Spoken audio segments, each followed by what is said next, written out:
नमस्कार व्यूअर्स मु आपण मानकु स्वागत करछु मो चैनल को स्पेशल आम ओडिया मानक पई खरा दिन रे पखाल रे खाया को एहा गोटे अलगा एवं नियारा रेसिपी एहा बहुत टेस्टी आउ हेल्दी मध्य। तेबे चलंतु स्टार्ट करिबा आजिर रेसिपी। एथि पई दरकार किछि कलरा पत्र, गोटे बड़ साइज आलू, दुईटी मीडियम साइज पियाज, गोटे चामच सोरिष, दुईटी सुखिला लंका, गोटे चामच हलदी, स्वाद अनुसार लूण एवं तेल। मु एठारे सोरिष तेल नेइछि। एबे कड़ाई गरम करी किछि सोरिष तेल पकाइबा।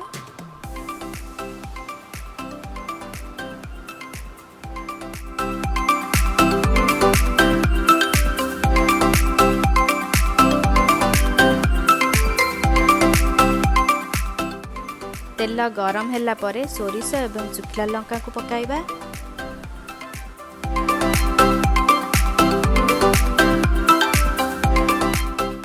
तापरे एथिरे काटी रखिथिबा पियाज को पकाइबा।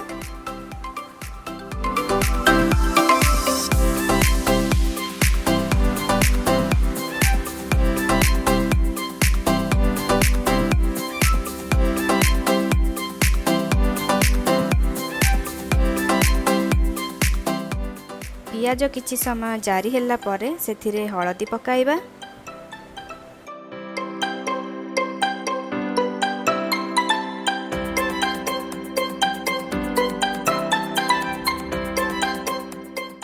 तापरे एथिरे काटी रखिथिबा आलू को पकाइबा।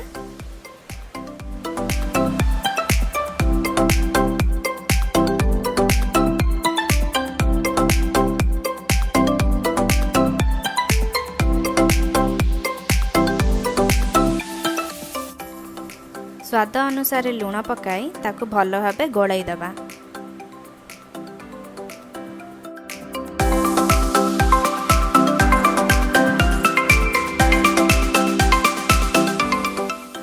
आलू को अल्प सिझाइबा पाई ताकू गोटे घोड़णी रे घोड़ाई दबा।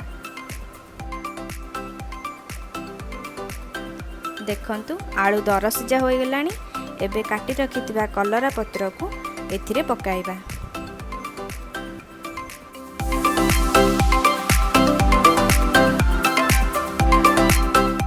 कलरा पत्र को सिझिबा पाई आउ किछि समय ढाकुणी घोड़ाई की रखिबा।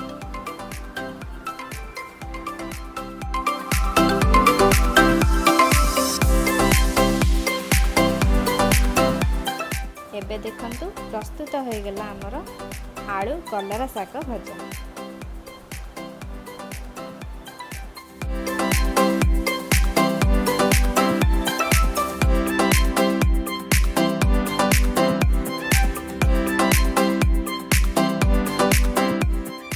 एही साग भजा को पखाल सहित खाइले बहुत टेस्टी लगी थाए।